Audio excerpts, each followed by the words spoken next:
Bernard-Henri Lévy, bonsoir. Bonsoir. Co-réalisateur et l'auteur de ce long métrage, Slava Ukraini, ça veut dire gloire à l'Ukraine.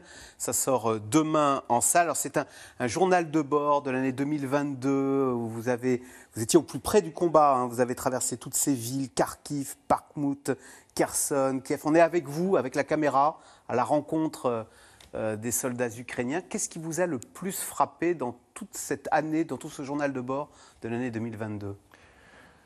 Le courage des combattants et la dignité des victimes. Voilà, si je devais résumer, c'est ça. Et c'est ça que j'essaye de montrer dans le film. L'extraordinaire courage de ces femmes et de ces hommes. Un courage dont on se demande si nous l'aurions ou pas. Ah oui, franchement, on se le demande. J'espère que oui. Mais même les Ukrainiens, on ne pensait pas qu'ils l'auraient au départ. Rappelez-vous, on ne donnait pas cher de leur peau. Poutine, erreur stratégique immense, pensait qu'il n'en ferait qu'une bouchée en 3 semaines. Et il est tombé sur un peuple, c'est le peuple de Valmy, c'est un peuple en armes, c'est un peuple résistant. Donc c'est tout à fait spectaculaire. Et j'ai vraiment fait ce film pour montrer cela. Voilà. Et pour montrer, par ailleurs, la désolation, la tristesse, l'horreur et la dignité des populations civiles victimes. La tristesse. Ce qu'on réalise, c'est que même dans les villes libérées, on se dit qu'il devrait y avoir de la joie. Ben non, on voit des femmes hagards qui ont perdu leur mari, qui ont perdu leur fils. Et alors, il y a des scènes, à un moment, la joie, quand même, elle se loge dans des endroits inattendus. Moi, ce qui m'a frappé, vous êtes dans la ville de Kupiansk, et il y a un bus qui part, et il y a une petite fille, qui a 10-11 ans, et elle réalise que vous êtes français, et vous vous mettez à parler de littérature. Et c'est totalement hors sol. Vous vous mettez à parler d'Alexandre Dumas. On regarde cet échange, comme quoi le bonheur, il est partout. N'y aurait-il que les yeux des enfants pour exprimer un peu de la joie propre au moment de libération? Did you read books during which books? Can you quote one book you read? For example, one example. Alexandre Dumas. Alexandre Dumas. Les 3 mousquetaires. Три мушкетера. Да. И королева Марго. Queen of Margot. You liked it? ¿Te нравится? Yes, it's my favorite book. La reine Margot, my favorite book. Ce qui est touchant, c'est que dans cette absurdité de la guerre, il y a la littérature qui relie les hommes et des gens qui ne se connaissent pas, qui n'ont pas le même âge. Et voilà. Cette petite fille, elle sort de 6 mois dans une cave. Voilà. Elle est pour la première fois à l'air libre ce jour-là dans ce bus. Et pendant ces 6 mois, en effet, elle a lu La Reine Margot, elle a lu Les 3 Mousquetaires. Et ça, c'est l'histoire magique. Quand on prend le temps, quand on prend une caméra, et quand on prend le temps d'aller sur le terrain, d'y rester, d'aller à la recherche des gens, et pas des grands, eh bien, on tombe sur des histoires de ce genre. Et le film, Slava Ukraini, je crois, en est plein d'histoires de cette sorte. Et vous tombez un moment sur un bataillon et vous comptez 1, 2... Il y a 32 nationalités différentes. Oui. Nous sommes à Korovilar. Oui. Il y a un Anglais que vous interviewez, etc. Et puis il y a un Français qui vous parle de la stupidité des chefs russes. On écoute cet échange avec ce soldat français. Ils sont complètement stupides en fait. Ah bon? Parce que vous dites que ce sont des troupes d'élite. Ce sont des troupes d'élite, oui, mais complètement stupides. Ah bon? Oui. Quand vous venez et que vous savez très bien que les lignes ukrainiennes sont juste devant une forêt et que vous venez en plein milieu d'un champ avec un BMP2 à portée de javelin, c'est que vous êtes complètement idiot. Idiot, c'est qu'il y a un problème de commandement. Et là, vous vous êtes dit quoi quand vous avez vu toutes ces différentes nationalités qui vont combattre ensemble pour libérer ce pays qu'elles ne connaissent pas tellement? Je me suis dit d'abord que le nationalisme ukrainien, c'est plus compliqué qu'on croit. C'est un nationalisme internationaliste, premièrement. Un nationalisme où il peut y avoir dans le même bataillon 32 nationalités. Donc une brigade internationale dans un bataillon nationaliste. C'est la grande complexité de cette Ukraine. C'est-à-dire? Je ne comprends pas. En général, les nationalistes, c'est des gens qui sont pour la pureté de la nation, pour les Français de souche, les Ukrainiens de souche. Là, vous avez un bataillon patriotique et nationaliste qui accueille les Colombiens, les Espagnols, des Français et d'autres. Voilà. 1. 2. Ce que je comprends quand j'écoute ce garçon, c'est que l'Ukraine va gagner. Et en effet, je réalise à ce moment du film, on est au milieu du film de ce journal de bord. Comme vous l'avez dit, ce film, c'est un journal. Hein. Je réalise que l'Ukraine va gagner pour la raison qu'il vient de dire. D'un côté, vous avez des soldats vaillants, courageux qui vont au combat, les Ukrainiens et notamment là les Français.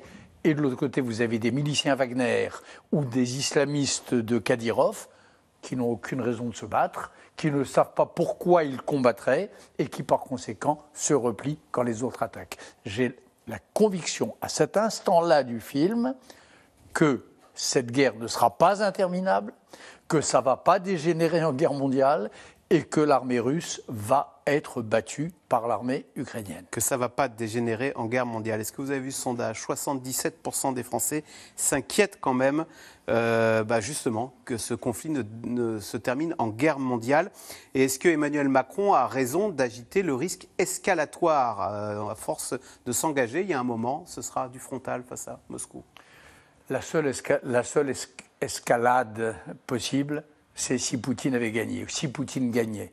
Parce que si Poutine gagnait cette guerre, il enverrait un signal à tous ses congénères, à tous les tyrans, tous les Iraniens, tous les Chinois, tous les Erdogan, qui ont tous des rêves impériaux, ils ont tous leur petite Ukraine à eux. Si Poutine l'emportait, alors tous ces gens-là se diraient « le chantage paye, le crime rapporte, allons-y ».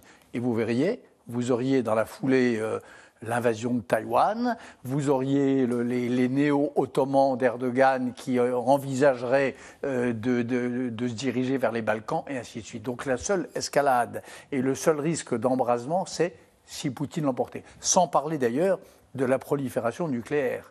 Si demain il était dit que quand vous avez l'arme nucléaire et que vous menacez de vous en servir, le monde entier se couche, mais attendez, vous êtes n'importe quel pays du monde, mais vous rêvez que d'une chose, c'est d'avoir l'arme nucléaire à votre tour. Et vous consacrez tout le temps qui vous reste, si vous êtes dictateur, à vous doter de l'arme nucléaire. Donc prenez le problème par tous les bouts. Si on ne veut pas d'escalade, si on veut restaurer l'ordre mondial, c'est ça que je veux dire aux 73% de Français par ce film, il faut que Poutine recule et capitule. C'est la conclusion du film. Vladimir Poutine qui effectivement ce matin s'est exprimé devant les députés russes à la Douma. Il a à nouveau menacé, il a à nouveau parlé du nucléaire. On est stupéfait de se dire, et il y a des vidéos qui circulent il y a 20 ans, Poutine parlait un jour, il disait la Russie pourrait rejoindre l'Union européenne. On était en 2002. Est-ce que nous aussi, il faut être deux pour se disputer. Est-ce qu'on a raté quelque chose pour que Vladimir Poutine parte dans cette aventure qu'aujourd'hui on ne comprend plus? Je ne crois pas. Ça, c'est une autre chose que j'essaie de démontrer dans le film. C'est qu'à l'inverse, on a cessé depuis 20 ans de lui tendre la main, de lui faire des offres, d'essayer de le rattacher au Conseil de l'Europe, à l'Union européenne, à l'OTAN, tout ce qu'on veut. Et c'est Poutine qui, sous sa seule responsabilité, a refusé cette main tendue et dérivé vers cette espèce de néofascisme dans lequel il est plongé aujourd'hui. Donc je ne crois pas. Il n'y a pas de... je veux bien que l'Occident s'autoflagelle. L'autoflagellation peut avoir des vertus.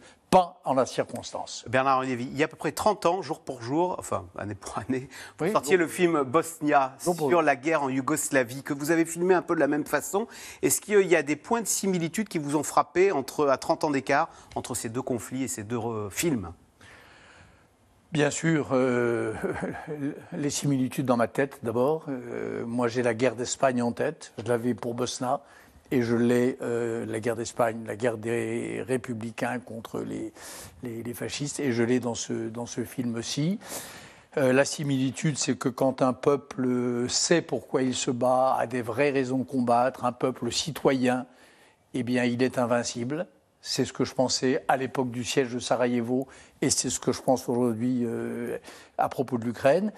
Et puis la certitude que j'avais et que j'ai aussi, c'est que notre place, à nous, les Européens, elle est aux côtés de ces peuples résistants qui portent nos couleurs. On était naïf de croire que la guerre, elle appartenait au livre d'histoire, pour nous les Européens. Moi, j'ai toujours pensé qu'elle est... Oui, bien sûr qu'on était naïf. Pour moi, elle n'a jamais appartenu au livre d'histoire. Il y a 10 ans, alors là presque jour pour jour, sur le Maïdan, au début de toute cette histoire ukrainienne. Et c'est d'ailleurs les premières images du film. Parce que moi, l'Ukraine, ça fait 10 ans que j'y vais. Ouais. Je suis sur le Maïdan, devant cette foule rassemblée, et je leur dis, quelque chose de terrible se prépare.